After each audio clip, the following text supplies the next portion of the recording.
right, we're here with Lakers Vice President of Basketball Operations and General Manager Rob Pelinka. So, Rob, you mentioned during the press conference about the potential snags that could have happened when you met with Nico Harrison.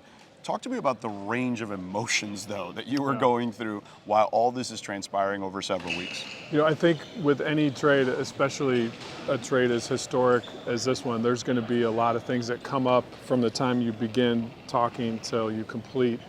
Things that sometimes you don't feel like you're going to be able to overcome. A deal will die for a number of days and then come back to life. So during that, your emotions, you're kind of in the in-between, because trading away players it's heart-wrenching as a GM, especially someone like, you know, Anthony Davis, Max Christie. So you're thinking about that possibility or that loss, which is its own emotion, and then you're trying to also think about the possibility and the excitement of the future if you get the deal done.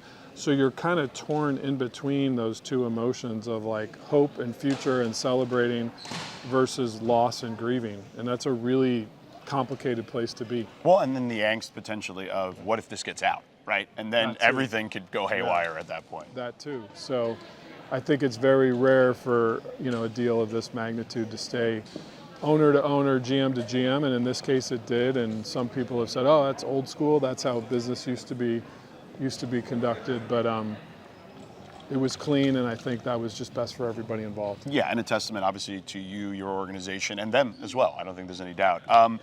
In regards to the basketball part of it now, so now you have this canvas of trying to fill these holes. Where do you start, I guess? Well, we have a couple days left with the trade deadline, and we'll still continue to look. You know, we have a need for a big.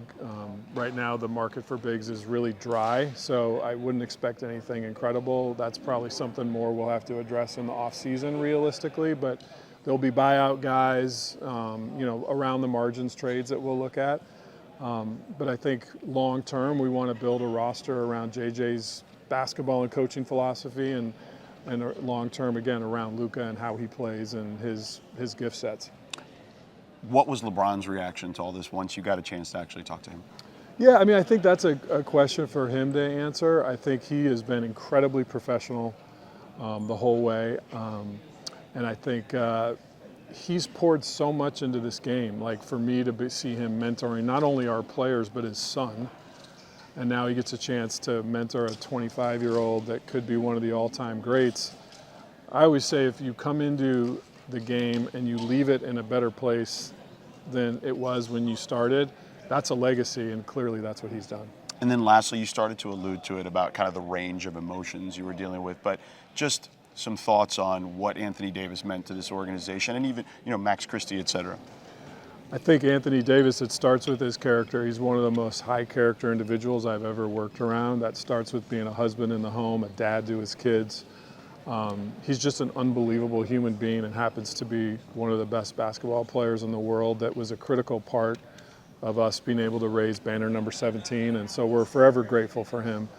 And then Max Christie, of course, a player that I drafted and we were able to develop and give him a contract and pay him. So he's off to a fantastic start, and, you know, wish him nothing but the best. Well, Rob, congratulations on getting the deal done, and we're looking forward to seeing Luka on the floor. Thanks again.